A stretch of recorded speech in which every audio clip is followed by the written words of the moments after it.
This channel does not promote any violent, harmful, or illegal activities. All content provided by this channel is meant for an educational purpose only. রাজ্য রাজনীতি খবরের দিকে একটু নজর রাখা যাক। বিরোধী দলনেতা শুভেন্দু অধিকারীর একটা পোস্ট ঘিরে এখন রীতিমতো তোলপাড়। মুর্শিদাবাদের সুতির কাশিমনগর গ্রাম পঞ্চায়েতে কাটমানি নেওয়ার অভিযোগ, আর অভিযুক্ত সেই তৃণমূল কর্মী। এই তৃণমূল কর্মীর নাম নীলিমা দাস। 20,000 টাকা চেয়েছিলেন। ভিডিও সামনে আসতেই সাফাই দিচ্ছেন তিনি বলছেন, আমি নতুন, আমার কোনো অভিজ্ঞতা নেই। পার্টি করলে টাকা চাওয়া যায়, এটা শিখলেন কোথা থেকে? এই প্রশ্নও তো অনেকেই করতে শুরু করেছেন। কারণ 15-20,000 কম লেয় না মা, আমার বিশ্বাস করেন, শুনে না মা, এই টাকার ভাগিদার কেউ নয়, আমরাই, তাছাড়া আর কেউ না।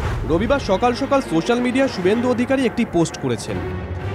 বিরোধী দলনেতা নিজের এক্স হ্যান্ডেলে লিখেছেন, টিএমসি টাকা মারা কোম্পানি, সঙ্গে একটি ভিডিও ক্লিপিং।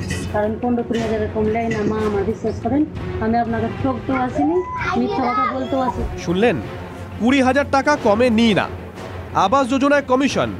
মহিলার পরিচয়টাও শুভেন্দু অধিকারী এক্স হ্যান্ডেলে দিয়েছেন। নীলিমা দাস মুর্শিদাবাদের জঙ্গিপুর মহকুমার সুতি 2 নম্বর ব্লকের কাশিমনগর গ্রাম পঞ্চায়েতের 49 নম্বর বুথের গাজীপুর গ্রামের বুথ সভাপতি। এটা একটা ছবি। অভিযোগ, বাড়ি বাড়ি গিয়ে আবাস যোজনার ঘর পাইয়ে দেওয়ার জন্য মহিলা টাকা চাইছেন। মুখ্যমন্ত্রী তার সরকারকে দুয়ারে এনেছেন। আর তৃণমূলের নীলিমারা, তারা পঞ্চায়েতকে, দলটাকেই দুয়ারে নিয়ে চলে এসেছেন। টাকার দাবি নিয়ে 12 ঘর 13 উঠোনে হাজির। ভাগ চাইতে কোনো রকম সংকোচ নেই। কত টাকা চেয়েছিল আপনাদের কাছে? 20,000 টাকা অনলাইনে তুলে নিয়ে এসে জোর করছে হয়েছে। আমি এখন পয়সা তুলতে পারবো না, না পয়সা যেখান থেকে পারো আমাকে দাও। আমি কোথায় পাবো যে পয়সাটা দিব? আমার হাঁড়ি চাপে না, আমি কোথায় পাই যে আমাকে টাকাটা দিয়ে আমাকে জোর করে বলছে কে টাকা দিব? যার দিকে আঙুল সেই নীলিমা দাস, তিনি কি বলছেন শুনুন। আমি তো নতুন কর্মী হিসাবে আমার অতটা অভিজ্ঞতা নাই যে কী থেকে কী হয়, কী থেকে কী হয় না, আমি অতটা জানি না। আমার ভুল হয়েছে, আমি বুঝতে পারিনি সঠিকটা। তো আমাকে বলছে যে সবাই চাইতে আসছে, সবাই তো যাবে না। আমি যেমন একটা পদে আছি বুথ সভাপতি, উনিও একটা মেম্বার কংগ্রেসের। আমি জানতে চাইলাম যে কে, তো ওরা আমাকে নাম বললো না। এই না হলে মানবিক মুখ, ভুল হয়েছে বললেই কি লোকে ভুলে যাবে? বুথ সভাপতি কি বুঝতে পারেননি নাকি কাটমানি নেওয়াটা যে অন্যায় সেটা জানতেন না?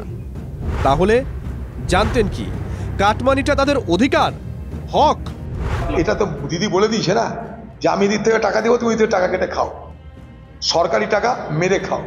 এতদিন এত কিছু শেখালাম 15 বছর ধরে, তোমরা এগুলো ভালো করে এগুলো ব্যবহার করো। কোনো একটা কাটমানি চাওয়াওয়ালা লোকের গ্রেপ্তারি শুনেছেন? শাস্তি শুনেছেন? দল থেকে তাড়ানো শুনেছেন? কংগ্রেসের অধীর চৌধুরী কি খুব ভুল প্রশ্ন তুললেন? কারণ 15-20,000 ব্যুরো রিপোর্ট, TV9 বাংলা। এদিকে জোড়া বিতর্কের জন্ম দিলেন তো মিঠুন চক্রবর্তীকে।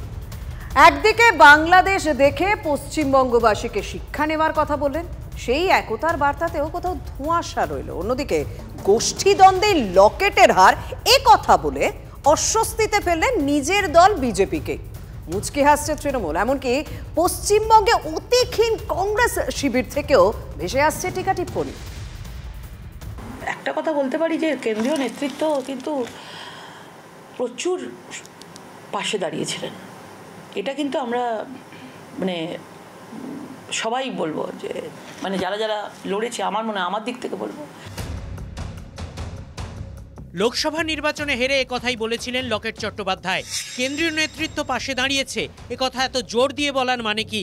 রাজ্য নেতৃত্ব কি পাশে ছিলেন না? আমাদের কিছু ভুল থাকতে পারে, যে প্রত্যেকের মতামত আমাদের কাছে গুরুত্ব। আমাদের কম বলা উচিত, তাদের কথা শোনা উচিত। কর্মীদের কথা একদম আমরা কম বলবো। এতদিন ধরে হয়তো আমরা বলে গেছি, কর্মীদের কথা শুনিনি। কর্মীদের কথা শুনতে হবে এখন। আমরা কম বলবো, তারপরে আমরা নিজেদের মধ্যে পর্যালোচনা করব। লকেটের ক্ষত আবার খুঁচিয়ে তুললেন মিঠুন চক্রবর্তী। পান্ডুয়ায় সদস্য সংগ্রহে গিয়ে বিনা মেঘে বজ্রপাত। মিঠুন বলে উঠলেন, গোষ্ঠীদ্বন্দ্বের জেরেই হার হয়েছে লকেটের। আবার এখানে আর কোনো, যতগুলো আমি দেখেছি, যতগুলো বিধানসভা আছে, যেখানে যেখানে সব কটা বিধানসভাতেই জেতা আছে, কিন্তু কিছু কিছু জায়গায় কিছু ভোটের জন্য লকেট হেরে গেল। আর এটা একমাত্র কারণ এই এক আর দুজনের মধ্যে কি বলে ওটাকে, দ্বন্দ্ব, গোষ্ঠীদ্বন্দ্ব, যেটা ভেরি ভেরি স্যাড নিউজ। মিঠুনের বক্তব্য বঙ্গ বিজেপিকে বেজায় অস্বস্তিতে ফেলেছে, যার পক্ষে দাঁড়িয়ে মিঠুনের সওয়াল সেই লকেট চট্টোপাধ্যায় পর্যন্ত মন্তব্য এড়িয়ে গেছেন। বাকি নেতারাও কি জবাব দেবেন বুঝে উঠতে পারছেন না। সবাইকে আরেকটু সক্রিয় হতে হবে, তবেই আমরা লক্ষ্যে পৌঁছাতে পারবো। ঠিক আছে, ওটা দলের ভেতরে। মিঠুন চক্রবর্তী মহাশয়ের যেটা উপলব্ধি সেটা তিনি বলেছেন, তবে দলের মধ্যে বললে সেটা ভালো হয়। আর উনি যদি একজন ব্যক্তি মিঠুন চক্রবর্তী হিসেবে বলে থাকেন সেটা অবশ্যই ভিন্ন বিষয়। মিঠুনদার কি এর সাথে আমার কথা হয়নি, উনি আমার ওখানেই উঠেছেন, আমার ওখানেই আছেন। আমি আজকে দেখা করবো ওনার সাথে, জিজ্ঞেস করবো উনি কি বলতে চেয়েছেন, বুঝে নিয়ে তারপর উত্তর দেবো। গোষ্ঠীদ্বন্দ্ব ছিল না, তো হয়তো কাজ হয়তো কেউ কম করেছে, কেউ বেশি করেছে, হয়তো কেউ সেভাবে বুঝে উঠতে পারেনি, এরকম হয়তো হতে পারে, কিন্তু তাহলে গোষ্ঠীদ্বন্দ্ব ছিল। অন্যদিকে বিরোধীদের পোয়াবারও তৃণমূল ও কংগ্রেস বিদ্রুপে ভরিয়ে দিচ্ছে পশ্চিমবঙ্গের প্রধান বিরোধী দলকে। তো বিজেপি তো শুধু লকেটের জায়গায় হেরেছে, তা হেরেছে, আমরা তো বলেছিলাম লকেট হারবে না, কিন্তু বাকি সব জায়গায় তো হেরেছে।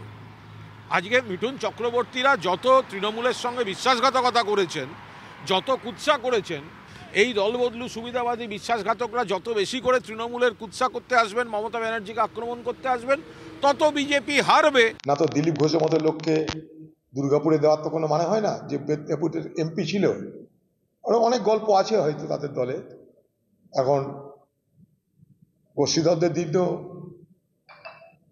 বিজেপি দল সেটা তারা নিজেরাই যখন বলছে, তাহলে নিশ্চয়ই মিঠুন এখন নিজেই পলিটিক্সের থেকে ভেসে উঠতে চাইছে, সবাই না ওর নাম ভুলে গেছে। সে তো থাকতে পারে, ও সেটা ওদের ব্যাপার, ওরা বলুন।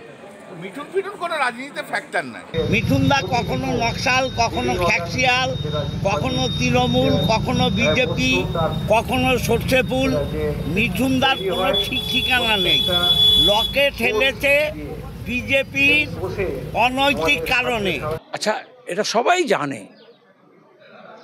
ওর কাছ থেকে আরেকটা নতুন কিছু আমি জানতে চাইছিলাম, যে এই যারা গোষ্ঠীদ্বন্দ্বের জন্য হেরেছে তারা মিলে আলাদা দল করছে না আবার তৃণমূলে ফিরে যাচ্ছে। উনি যেরকম তৃণমূলে গেছিলেন, তৃণমূল থেকে বিজেপিতে গেছেন, আবার বিজেপি কোথায় যাবেন, এসব বলে বলতাম নতুন দল আছে। তবে মিঠুন শুধু একটা ইস্যুর জন্ম দেননি, তিনি বাংলাদেশের দিকে তাকিয়েও শিক্ষা নিতে বলেছেন। বাংলাদেশকে দেখে শিখতে হবে আমাদের, স্পেশালি আমাদের বাংলাকে শিখতে হবে। আর যদি আমরা সবাই মিলে একত্রিত হয়ে এটা না লড়ি, তাহলে আমাদের ভবিষ্যৎ অন্ধকার সুনিশ্চিত। কিসের শিক্ষা? বাংলাদেশ থেকে কি শিক্ষা নেব? মিঠুনদা আগে কোনখান দিয়ে শিক্ষা নেবে? সুভাষ চক্রবর্তীর কাছ দিয়ে শিক্ষা নিয়েছেন, মমতা ব্যানার্জির কাছ দিয়ে শিক্ষা নিয়েছেন, না এখন অমিত শাহর কাছে শিক্ষা নিচ্ছেন? কার কাছে শিক্ষা নেবেন উনি আগে ঠিক করুন। প্রত্যেকের এটা বোঝা উচিত। যারা এখনো বোঝেননি তাদের বিশেষ করে তাদের ওই ট্যুরিজম ভিসা দিয়ে একবার বাংলাদেশে পাঠানো উচিত। যে এই যেটা হচ্ছে সেটা কিন্তু আমাদের দেশের জন্য ভালো নয়। আমাদের বাংলাদেশ থেকে শিখতে হবে, আমাদের একসাথে হয়ে লড়তে হবে। যদি না লড়ি তাহলে পশ্চিমবঙ্গের ভবিষ্যৎ অন্ধকার, আমি গ্যারান্টি দিয়ে বলতে পারি। মিঠুন কোন একতার কথা বলছেন? ধর্ম বর্ণ নির্বিশেষে পশ্চিমবঙ্গবাসীর সার্বিক একতা, নাকি বিজেপির এক হ্যাঁ তো সেফ হ্যাঁ ফর্মুলার একতা, যার জেরে সাফল্য এসেছে মহারাষ্ট্র নির্বাচন ও উত্তরপ্রদেশের উপনির্বাচনে? এই প্রশ্নটা প্রবীণ অভিনেতাকে আর করে ওঠা হয়নি। Bureau report, TV9 Bangla. বঙ্গ বিজেপির সদস্য অভিযানের ছবি তো আপনাদের বারবার দেখেছি, সেখানে বিয়ে বাদ যায়নি, গায়ে হলুদ বাদ যায়নি, এবার তাতে শান্তিনিকেতনের পৌষ মেলাও জুড়ছে। কিভাবে এই সদস্য সংগ্রহ অভিযান চলছে দেখুন।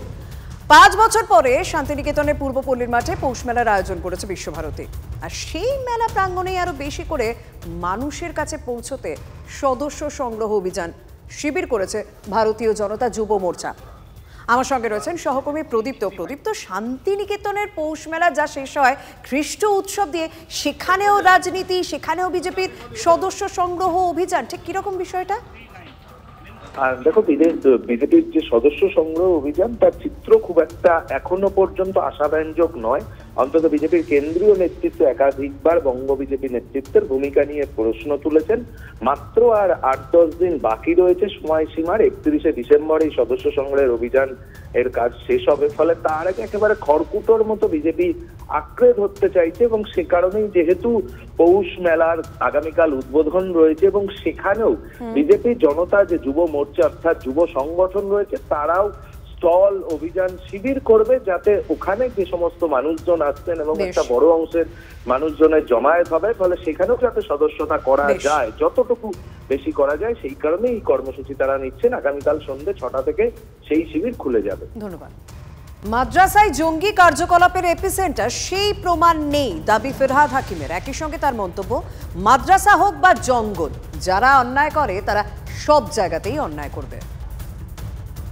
একটা অভিযোগ বা একটা বিষয় নিয়ে প্রশ্ন উঠছে যে জঙ্গি প্রশিক্ষণের এপিসেন্টার হয়ে উঠছে খারিজি মাদ্রাসাগুলো, এটা নিয়ে এটা কোনো এটার কোনো প্রমাণ নেই।